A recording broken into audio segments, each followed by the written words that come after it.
검찰 출석을 앞두고 있는 이재명 대표가 이 내부 결속력 높이기에 집중을 하고 있습니다. 그제였죠. 문재인 전 대통령을 만났는데 하루 늦게 두 사람의 이 만남 장면이 사진이 아닌 영상으로 공개가 됐습니다. 두 분이서 어떤 대화를 나눴는지 그 목소리도 담겼는데요. 잠깐 영상 보실까요?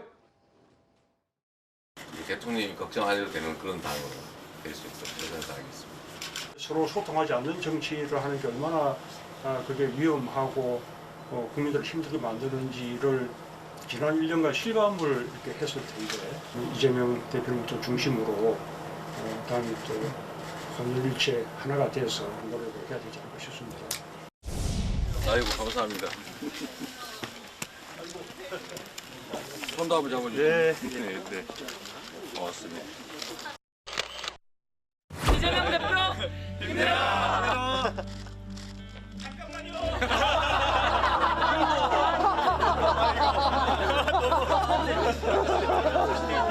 민주당 사랑합니다.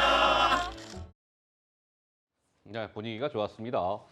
문재인 전 대통령 저 자리에서 이재명 대표에게 민주주의가 후퇴하고 있다 이런 발언도 했다고 하는데 이런 얘기도 했습니다. 문 전 대통령 영상에서 확인해 보셨을 거예요. 소통하지 않는 정치가 얼마나 위험하고 국민 힘들게 하는지 지난 1년 동안 우리가 지금 실감하고 있지 않습니까? 뭔가 윤석열 정부 출범 이후를 애둘러 비판한 것 같아요. 그럴수록 국민들이 민주당의 기대는 커진다. 이재명 중심으로 뭉쳐야 된다라는 얘기가 나왔습니다. 민주주의 후퇴에 이어서 글쎄요, 지난 1년간을 우리가 실감하고 있지 않느냐. 저 두 사람의 저런 대화들, 박원석 의원께서는 어떤 부분에 좀 포인트가 있다고 보십니까?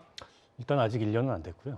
윤석열 정부 출범한 지 지금 7개월 됐지 않습니까? 4월까지는 사실 엄밀히 말하면 문재인 정부였죠? 예. 그리고 이제 문재인 대통령이 퇴임한 전직 대통령이긴 하지만 민주당 출신의 대통령이고 예. 여전히 민주당 내에 그 심리적인 영향력이 굉장히 큰 그런 상징적인 존재라고 볼 수 있을 것 같아요. 사실은 새해 초부터 그냥 관례적인 전직 대통령에 대한 인사일 수도 있지만 지금 이재명 대표 입장에서는 이 사법 리스크 가운데에서 당이 뭔가 좀 이 혼연일체가 돼서 단일 대우로 대응하길 바라잖아요. 근데 거기에 이제 힘을 실어줄 수 있는 가장 큰 상징성을 문재인 대통령이 갖고 있기 때문에 예. 아마 저렇게 이제 양산을 전격적으로 찾아가서 문 대통령과의 회동을 가진 거라고 보고요.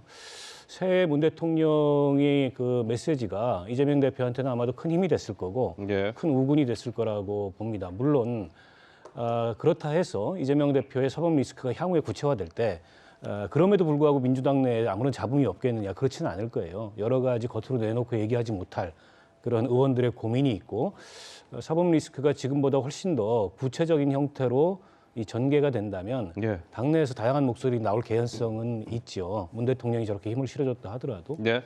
그래서 저는 전직 대통령이자 민주당의 그런 영향력을 가진 분으로서 한편으로는 그 의례적인 그런 덕담이기도 하고 한편으로는 지금 정치 상황에서 어쨌든 민주당이 이 상황을 좀 뚫고 나가기 위해서는 어쨌든 당원들이 선출한 당대표 아닙니까? 예. 당대표를 중심으로 당이 단결해야 된다 이런 메시지를 낸 게 아닌가 싶습니다.